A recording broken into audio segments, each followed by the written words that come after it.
سورہ مائدہ کی آیت نمبر 46 ہے۔ اعوذ باللہ من الشیطان الرجیم، بسم اللہ الرحمن الرحیم۔ وقفینا علی آثارهم بعیسی ابن مریم مصدقا لما بین یدیہ من التوراة وآتيناه الإنجيل فيه هدى ونور ومصدقا لما بين يديه من التوراة وهدى وموعظة للمتقين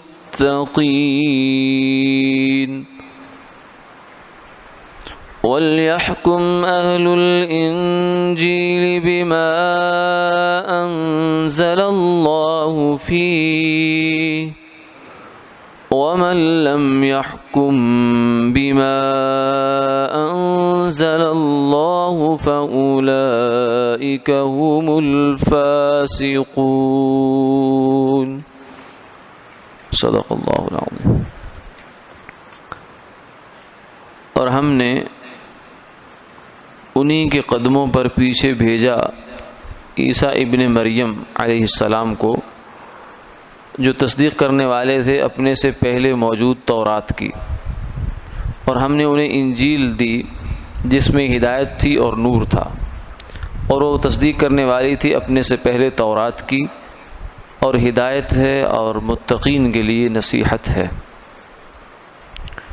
چاہیے کہ انجیل والے لوگ انجیل میں جو کچھ اللہ نے نازل کیا اس کے مطابق فیصلہ کریں، اور جو اللہ کے نازل کردہ احکامات کے مطابق فیصلہ نہ کرے تو یہ لوگ فاسق ہیں۔ گزشتہ آیات میں یہود کو مخاطب کر کے کچھ باتیں ارشاد فرمائی گئی۔ یہود کے بعد دوسرا آسمانی مذہب عیسائیت ہے۔ ان آیات کے اندر عیسائیوں کو مخاطب بنایا گیا، اور یہ فرمایا گیا کہ جیسے تورات کو نازل کیا ہم نے، تورات ہدایت بھی تھی، نور بھی تھا، اور اپنے زمانے میں نبی بھی اور نبیوں کے بعد ان کے جو ورثاء ہیں، علماء اور اہل اللہ، وہ تورات پر عمل پیرا رہے اور اس کی حفاظت کرتے رہے، تو انہی کی ہی اگلا ایک سلسلہ اور کڑی جو ہے وہ سیدنا عیسیٰ علیہ السلام بھی ہیں۔ اس میں ایک تو نصارہ کے اس تصور کا رد بھی آ گیا کہ وہ عیسیٰ علیہ السلام کو محض اللہ کا رسول نہیں سمجھتے، وہ انہیں بہت حیثیت دیتے ہیں، یعنی گویا کہ رسالت سے اوپر بڑھ کر خدائی میں حصے دار بناتے ہیں۔ تو قرآن پاک کے اس انداز بیان سے یہ معلوم ہوا کہ وہ جیسے اللہ کے دیگر برگزیدہ پیغمبر دنیا میں تشریف لائے تورات کی ترویج کے لیے اور اس کے احکامات کی تنفیذ کے لیے، ویسے ہی اللہ نے ان کو بھی دنیا میں بھیجا تھا، اور ان کا بنیادی کام یہ تھا کہ وہ اپنے سے پیچھے موجود تورات کی تصدیق کرتے تھے۔ اس میں جو قفینا ہے، یہ لفظ قرآن پاک میں کئی اور جگہ پر بھی آیا ہے، اس کا مطلب ہوتا ہے قدم پر قدم رکھنا، یعنی جیسے نشان قدم پہلے بن جائیں انہی پر دوبارہ چلتے ہوئے چلے جانا۔ تو یہ انبیاء علیہ السلام جتنے بھی ہیں وہ ایک دوسرے کے نشان قدم پر ہی چلتے آئے ہیں، اس لیے دین بنیادی طور سے تمام نبیوں کی تعلیمات میں ایک ہی ہے۔ آدم علیہ السلام کی تعلیم میں بنیادی حصہ جو دین کا ہے وہ ایک ہی رہا ہے۔ شریعتوں میں فرق آتا رہا ہے، احکامات میں، لیکن جو دین کی بنیادی باتیں ہیں جیسے اللہ وحدہ لا شریک ہے، اس کا کوئی شریک نہیں، اس کی صفات برحق ہیں، اور رسالت کا عقیدہ برحق ہے، آخرت ہے، قبر ہے، جنت ہے، جہنم ہے، تقدیر ہے، اچھی بری، یہ بنیادی جو موٹی موٹی باتیں ہیں، فرشتوں پر ایمان ہے، کتابوں پر ایمان ہے، یہ سب انبیاء علیہ السلام کی تعلیمات میں مشترک رہا ہے۔ اسلام میں بھی اسی طریقے سے جیسے پہلے رہا ہے۔ تو تو اس لیے کوئی نبی بھی کوئی نئی چیز گویا کہ نہیں لیا کرا ہے دین کے حساب سے. ہاں احکامات میں فرق آتا رہا ہے. جیسے آدم علیہ السلام کے زمانے میں بہن بھائی کا نکاح بھی ہوا لیکن پھر منسوخ ہو گیا. پھر آگے آنے والی شریعتوں میں کبھی بھی یہ حکم رائج نہیں رہا. کسی شریعت میں سجدہ تعظیمی یعنی کسی انسان کی کو عزت دینے کے لیے اعزاز دینے کے لیے پروٹوکول کے طور پر سجدہ جائز تھا لیکن شریعت محمدیہ میں ناجائز ہو گیا, حرام ہو گیا وہ. تو اس لیے دین مشترک ہے. اسی لیے فرمایا کہ ہم نے ان کے قدموں پر قدم رکھوائے عیسیٰ علیہ السلام کے. تو عیسیٰ علیہ السلام کو الگ سے چیز نہیں ہے بلکہ وہ بھی اللہ کے پیغمبر ہی ہیں. ان کا کام تورات کی تصدیق تھا کہ تورات میرے سے پہلے جو آ گئی ہے وہ اللہ کی کتاب ہے, برحق ہے. ہاں البتہ اس میں سے کچھ احکامات میں عیسیٰ علیہ السلام نے تبدیلی فرمائی اللہ کے حکم سے. قرآن پاک میں بھی اس کا دوسری جگہ پہ تذکرہ ہے کہ یضع عنہم اصرہم والاغلال التی کانت علیہم, کہ وہ انہوں نے جو ہے عیسیٰ علیہ السلام وہ یہودیوں کے جو زیادہ سخت قسم کے احکامات سے کچھ ان پر مختلف اسباب کی بنیاد پر کچھ سخت احکامات بھی ان کو دے دیے کہ ان کی سرکشی اس کے پیچھے تھی اور کچھ وجوہات تھی. تو وہ عیسیٰ علیہ السلام نے ان کو اٹھا دیا ورنہ بنیادی طور سے وہ تورات کو ہی جو ہے وہ تائید کرنے کے لیے تشریف لائے تھے. اس لیے جو انجیل ہے عیسیٰ علیہ السلام پر جو کتاب نازل ہوئی ہے وہ بشارات پر زیادہ تر مشتمل ہے. اس میں وعظ اور نصیحت کی باتیں ہیں, احکامات نہیں ہیں. قرآن پاک میں تو سب کچھ ہی ہے نا, نصیحتیں بھی ہیں, احکامات بھی ہیں, واقعات بھی ہیں. تو انجیل کا لفظی ترجمہ ہی بشارت ہے. بشارت کس چیز کی؟ مبشرا برسول یأتی من بعد اسمہ احمد, کہ میرے بعد ایک پیغمبر آئیں گے اللہ کے جن کا نام احمد ہے. عیسیٰ علیہ السلام نے یہ بشارت باقاعدہ دی ہے. تو اس لیے جو احکامات تھے عیسائیوں کے لیے, یہ عیسیٰ علیہ السلام کی امت کے لیے وہ تورات کے اندر ہی ہے. اسی لیے اب بھی وہ بائبل اس سارے مجموعے کو کہتے ہیں جس میں تورات بھی موجود ہے, انجیل بھی موجود ہے اور بھی کچھ صحائف اس کے اندر موجود ہیں. تو یہ ساری ان کے لیے اس کو عیسائی جو ہیں اس کو اپنی کتاب مانتے ہیں. اس لیے فرمایا آگے وَآتَيْنَاهُ الْإِنْجِيلَ فِيهُ هُدًى وَنُورٌ, عیسیٰ علیہ السلام کو ہم نے انجیل عطا فرمائی, اس میں بھی ہدایت ہے اور نور ہے. تو اس لفظ سے اس یہودیوں کی جو ہے وہ بھی ہٹ دھرمی کو واضح کر دیا کہ ہم نے تمہاری تورات کے بارے میں بھی یہ بات کہی ہے کہ اس میں بھی نور تھا, ہدایت تھی, کیونکہ اللہ کا کلام تھا. تو انجیل بھی اللہ کا کلام ہے, اس میں ہدایت بھی ہے, نور بھی ہے. اس لیے عیسیٰ علیہ السلام کی جو تم تکذیب کر رہے ہو, کیونکہ یہودیوں نے عیسیٰ علیہ السلام کی تکذیب کر دی, حضرت یحییٰ علیہ السلام کی بھی تکذیب کر دی, اور انہوں نے کہا کہ اب ہم کسی اور کو ماننے والے نہیں ہیں. تو عیسیٰ علیہ السلام کا انکار کیا, حالانکہ جو کلام اللہ نے عیسیٰ علیہ السلام کو دیا ہے وہ بھی ہدایت ہے, وہ بھی نور ہے. تو اسی طریقے سے قرآن پاک جو ہے یہ بھی ہدایت ہے اور نور ہے, اس کی بھی تکذیب انہوں نے کی ہے. تو یہ ان کی ایک پرانی عادت ہے جس پر وہ چلے آ رہے ہیں.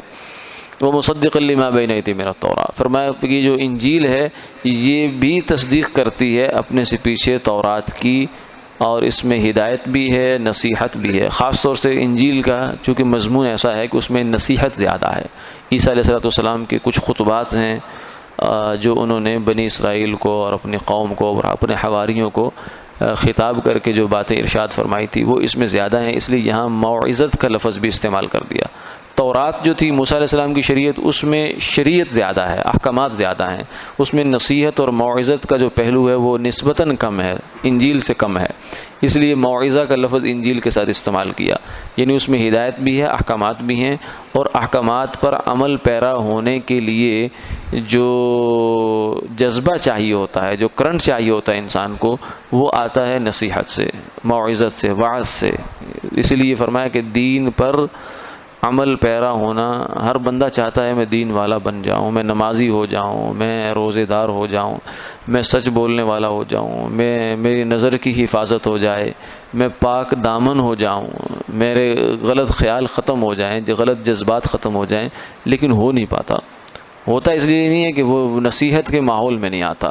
نصیحت کا ماحول ایسی چیز ہے جو آدمی کو خیر پر کھڑا بھی کر دیتی ہے اور خیر پر مستقیم بھی کر دیتی ہے, استقامت بھی عطا فرماتی ہے. ماحول بڑی چیز ہوتی ہے. تو موعظت کے ماحول میں انسان آئے تو اس سے اس کا دین بچ جاتا ہے. للمتقین فرمایا کہ جو لوگ بچنا چاہتے ہیں اللہ سے ڈرتے ہیں ان کے لیے اس میں نصیحت اور ہدایت ہے۔ پھر آگے یہ فرمایا کہ جیسے یہودی اس بات کے پابند تھے کہ ان تورات میں آنے والے احکامات کے مطابق اپنی زندگیاں بھی تو لائیں، یہ نہیں ہے کہ صرف قرآن جیسے یعنی کتاب آ گئی بس آ گئی اس کو پڑھ رہے ہیں اور بس یہ کر رہے ہیں، نہیں، بلکہ کتاب لانے کا مقصد تو یہ ہے کہ زندگی میں وہ آ جائے۔ تو اسی طریقے سے انجیل اگر ہم نے تمہیں دی ہے تو انجیل کے مطابق عمل بھی کرو۔ انجیل میں اگر سرکار دو عالم صلی اللہ علیہ وسلم کی خوشخبری ہے تو اس کو چھپاؤ نہیں، بلکہ اس پر عمل کرو۔ عمل کرنے کا طریقہ کیا ہے کہ آپ کے قدموں میں آؤ اور آپ کا کلمہ پڑھ کے مسلمان ہو جاؤ، صحیح معنوں میں حقیقی عیسائی بن جاؤ۔ صحیح عیسائی وہ ہے جو عیسیٰ علیہ السلام کی تعلیمات مانتا ہے، صرف نام کا عیسائی نہ ہو۔ نام کا عیسائی وہ ہے جو عیسیٰ علیہ السلام کو مانتا ہے اور جو ان کی بات ہے اس کو نہیں مان رہا۔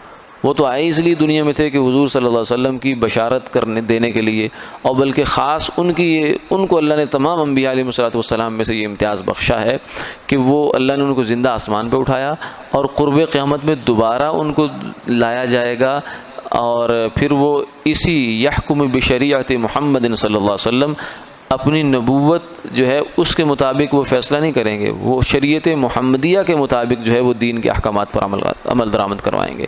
تو یہ تو عیسیٰ علیہ السلام کا تو آپ صلی اللہ علیہ وسلم کی نبوت کے ساتھ خاص تعلق ہے۔ آپ ان کی یعنی ان کے آنے سے پہلے بھی خوشخبری دی کہ وہ آنے والے ہیں، اور بعد میں قرب قیامت میں جا کر بھی حضور کے دین کی تائید اور نصرت کے لیے وہ تشریف لائیں گے۔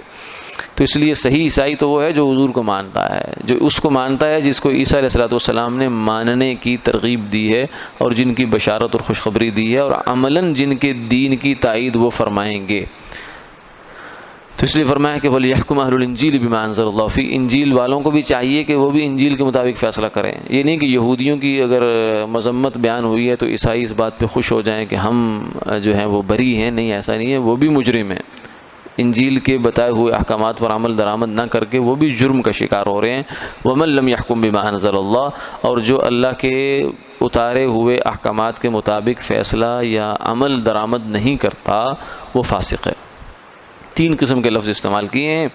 پہلے فرمایا فَأُولَٰئِكَ هُمُ الْكَافِرُونَ، فَأُولَٰئِكَ هُمُ الظَّالِمُونَ، اور آج کی آیت میں ہم نے پڑھا فَأُولَٰئِكَ هُمُ الْفَاسِقُونَ۔ مفسرین نے یہاں لکھا ہے کہ اللہ تعالیٰ کی جو ہدایات ہیں وحی کے مطابق فیصلہ نہ کرنا، اس کے درجے مختلف ہو سکتے ہیں، کہیں یہ فسق ہوگا، کہیں یہ ظلم ہوگا، اور کہیں یہ کفر ہوگا۔